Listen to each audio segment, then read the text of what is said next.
উফ, কি জ্বর, ভালো লাগে না। মা থাকলে তো আমার কোনো টেনশন ছিল না।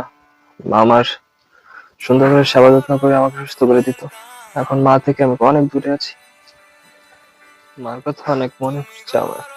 কিছু ভালো লাগতেছে না, এত জ্বর। কোনো কাজ করে শান্তি পাচ্ছি না। ছেলেটা আবার কিছু হলো না তো?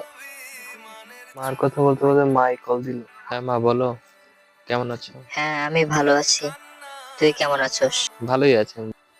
আমার কেন জানি মনে হচ্ছে তুই ভালো নেই। না, তেমন কিছু হয় নাই, ভালোই আছেন, বসে আছি। সত্যি করে বলতো, তোর কি হয়েছে? তোর কি শরীর খারাপ?